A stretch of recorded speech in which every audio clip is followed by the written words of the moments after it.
Shalom, salam sejahtera bagi Bapak Ibu, Saudara-saudara, anak-anak yang dikasihi oleh Tuhan Yesus Kristus. Berjumpa kembali bersama saya Pendeta Eka di dalam renungan firman Tuhan pada hari ini, hari Kamis 21 April 2022. Sukacita dan damai sejahtera dari Tuhan Yesus Kristus kiranya menyertai kehidupan kita sekalian. Puji nama Tuhan. Sampai pada pembacaan kita hari ini, yakni Mazmur yang ke-94, kiranya firman Tuhan memberkati kita sekalian. Baik, sebelum kita akan merenungkan bagian firman Tuhan hari ini, kita berdoa. Tuhan Bapa di surga yang kami puja, sembah di dalam Yesus Kristus, kami sungguh mengucapkan syukur terima kasih untuk kasih setia dan pemeliharaan Tuhan dalam hidup kami. Dan kami mau terus memperdengarkan hati dan pikiran kami kebenaran firman Tuhan. Mampukan kami Tuhan untuk dapat memahaminya, juga Engkau yang menolong kami untuk kami dapat menggenapinya dalam hidup kami. Terima kasih Bapa, terpujilah namamu. Demi nama Tuhan Yesus Kristus, kami sudah berdoa dan bersyukur. Haleluya. Amin. Mazmur 94. Ya Allah, pembalas, ya Tuhan, ya Allah pembalas, tampillah. Bangunlah, ya hakim bumi. Balaslah kepada orang-orang congkak apa yang mereka lakukan. Berapa lama lagi orang-orang fasik, ya Tuhan? Berapa lama lagi orang-orang fasik beria-ria? Mereka muntahkan kata-kata yang kurang ajar dan semua orang yang melakukan kejahatan itu menyombong. Umat-Mu, ya Tuhan, mereka meremukan dan milik-Mu sendiri mereka tindas. Janda dan orang asing mereka sembelih, dan anak-anak yatim mereka bunuh. Dan mereka berkata, Tuhan tidak melihatnya, dan Allah Yakub tidak mengindahkannya. Perhatikanlah, hai orang-orang bodoh di antara rakyat, hai orang-orang bebal, bilakah kami memakai akal budi? Dia yang menanamkan telinga, masakan tidak mendengar? Dia yang membentuk mata, masakan tidak memandang? Dia yang menghajar bangsa-bangsa, masakan tidak akan menghukum? Dia yang mengajarkan pengetahuan kepada manusia? Tuhan mengetahui rancangan-rancangan manusia, sesungguhnya semuanya sia-sia belaka. Berbahagialah orang yang Kau hajar, ya Tuhan, dan yang Kau ajari dari Taurat-Mu, untuk menenangkan dia terhadap hari-hari malapetaka sampai digali lubang untuk orang fasik. Sebab Tuhan tidak akan membuang umatnya dan miliknya sendiri tidak akan ditinggalkannya. Sebab hukum akan kembali kepada keadilan dan akan diikuti oleh semua orang yang tulus hati. Siapakah yang bangkit bagiku melawan orang-orang jahat? Siapakah yang tampil bagiku melawan orang-orang yang melakukan kejahatan? Jika bukan Tuhan yang menolong aku, nyaris aku diam di tempat sunyi. Ketika aku berpikir kakiku goyang, maka kasih setiamu ya Tuhan menyokong aku.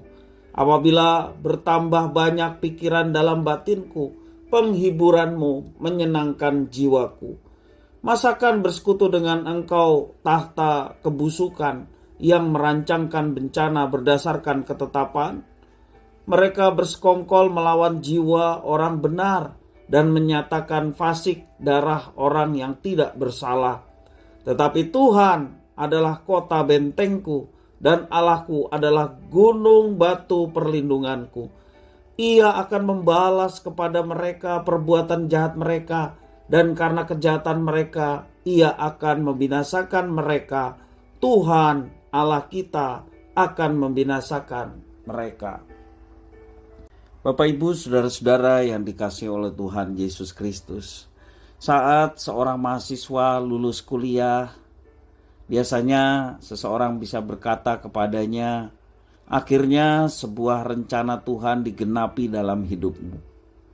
Begitu juga ketika seseorang mendapatkan pekerjaan, berhasil mendapatkan pekerjaan, dikatakan akhirnya sebuah rencana digenapi dalam hidupmu.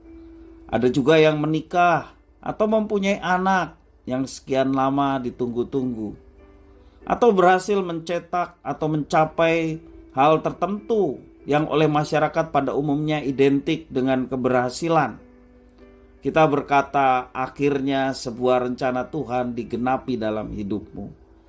Sesuatu yang baik dan kemudian kita bisa mencapainya, kita selalu mengidentikan pencapaian yang baik itu dengan keberhasilan. Apakah kita pernah berpikir atau bertanya-tanya dalam diri kita, bagaimana ketika keadaan yang terjadi adalah sebaliknya? Misalnya tidak lulus kuliah, bahkan drop out kuliah. Tidak mendapatkan pekerjaan tetapi justru malah diberhentikan dari pekerjaan karena krisis. Atau juga sakit yang tidak kunjung sembuh. Hal-hal seperti itu kebanyakan kita menilai sebagai sesuatu yang buruk. Karena seringkali kita menilai hal-hal yang demikian tidak ada yang baik yang bisa dicapai. Bapak, Ibu, Saudara-saudara, pertanyaannya, apakah hal-hal demikian seperti drop out kuliah, putus pekerjaan, penyakit yang tidak kunjung sembuh, hal-hal yang demikian membuktikan bahwa seseorang telah gagal menggenapi rencana Tuhan dalam hidupnya? Di dalam ayat-ayat firman Tuhan yang kita baca hari ini, rencana atau rancangan Tuhan identik dengan pembelaan Tuhan bagi orang yang mengalami ketidakadilan, bukan kebahagiaan semata. Kadang-kadang Tuhan malah menghajar orang yang dikasihinya. Itu di dalam ayat yang ke-12. Dan pembelaannya akan berlaku bagi orang-orang yang tulus hatinya. Ayat yang ke-22-23. Rancangan Tuhan tidak semata-mata ditentukan dari suatu pencapaian tertentu yang segera manusia tampak menjadi hebat dan berhasil. Tinggal di dalam kasih dan anugerah Tuhan akan menolong seseorang untuk bisa memahami rencana Tuhan, bukan menurut apa yang kita lihat. Meskipun Tuhan bisa memberkati seseorang dengan keberhasilan, rencana Tuhan tidak sama dengan keberhasilan menurut ukuran manusia. Bila hari ini berhasil, besok bisa gagal. Rencana Tuhan tetap ada dan bekerja dalam kehidupan seseorang selama orang tersebut membuka hatinya terhadap berbagai kemungkinan yang ada di hari depan.